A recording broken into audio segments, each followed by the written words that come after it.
Now, the other thing that has bugged the hell out of me this week, and normally I wouldn't even bring it up, but since it bugs the hell out of me, I will.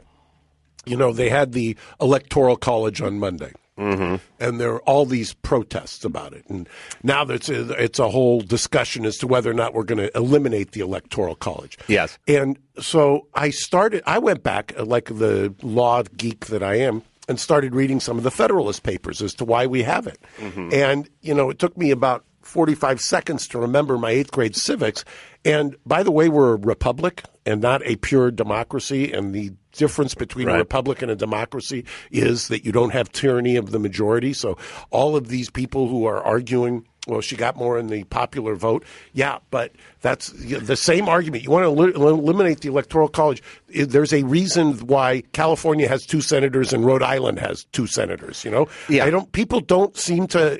Why can't we get under the surface of this? And let's do that. But let's talk about the tyranny of the majority, which. But don't let me put words in your mouth. To me, it's this sort of thing where it's like they go, hey, who thinks we should add $4 to a pack of cigarettes? And the answer is the 79% of people who don't smoke. Right, exactly. Think it'd be a pretty good idea. You have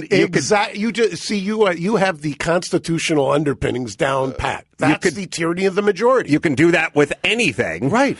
And that's not really what we're looking for. The whole idea of a republic, by the way, the whole idea of why we fought a revolution, the whole idea of why the founding fathers went through a constitutional convention and everything else was because they wanted to protect the individual and protect minorities. The very people who are arguing to eliminate the idea of an electoral college or eliminate pull the thread on the republic are the very people who the system is designed to protect. It's the craziest thing.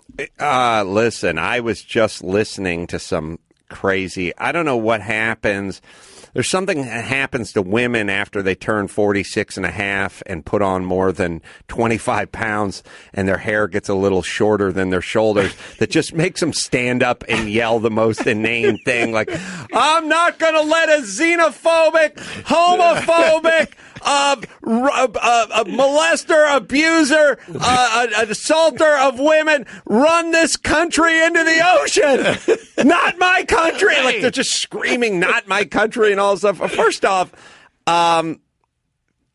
we've been using this system for quite some time. I haven't heard a peep out of these people. So the notion is it's fine as long as our guy wins, but if our guy doesn't win, it's a broken system. And it's not broken.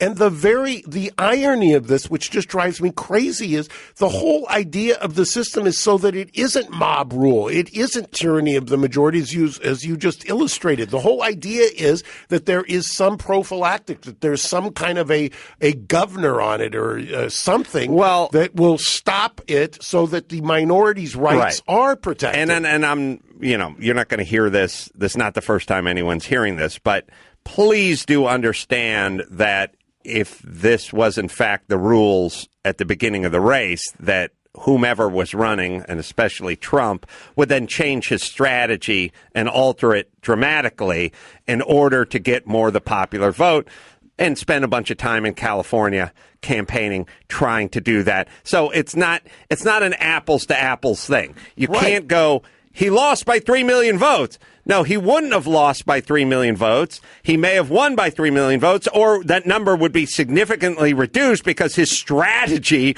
would have been, I'm going to get out of these swing states and I'm going to focus on these majority population states. Why would he be going up to trying to pick off what was it? One of the electoral votes out of Maine, because that was one vote for one of the congressional districts. Why are they talking? Why did the Democrats focus so much energy on the blue wall, or rely, I guess is a better way to put it, rely on the blue firewall? Because that's the game. That's the way it was designed. But what's so frustrating is that people don't understand a democracy does not equal a republic. A democracy, a pure democracy, is majority wins. That's it. That's the end of it. A republic is something different. And the genius of the founding fathers is they had all of these checks and balances. They figured it all out. And people just want to say, the same people who are able to stand up and scream and yell are the ones who are protected by the genius of the way this thing was constructed.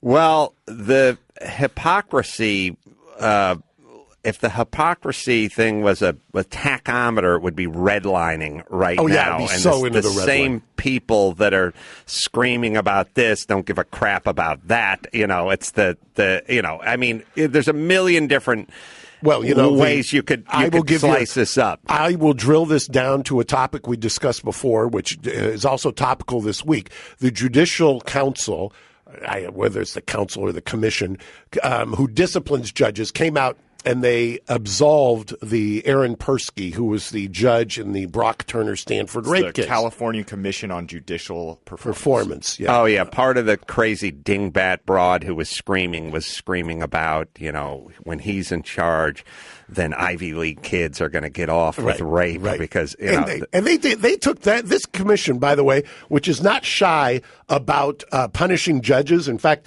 they had to some poor judge had a service dog on the bench, and they actually admonished her, and she had to go to the California Supreme Court to say, "Are you crazy? No, you can't do that." So they absolved this guy, as we predicted the episodes ago that they would, but the law of unintended consequences with these people who can't think beyond it.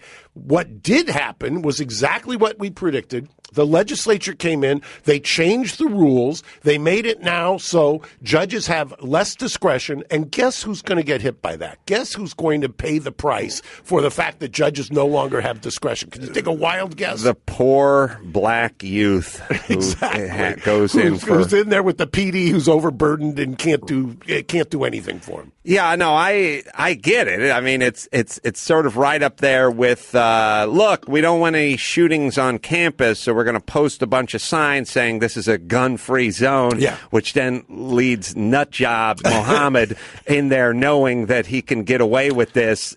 He can plenty of time to reload in between emptying banana clips into classrooms because I know there's this thing you don't want.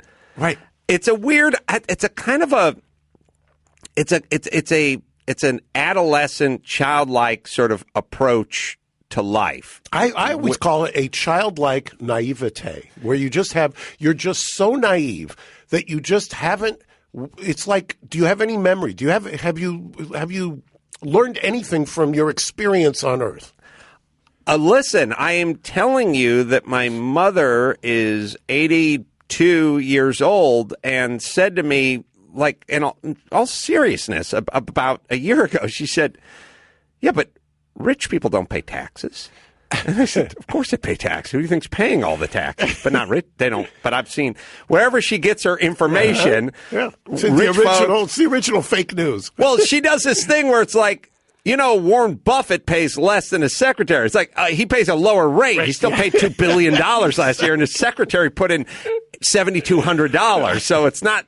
He doesn't pay taxes. I know. It's just anything goes. It's the false equivalency of anything goes.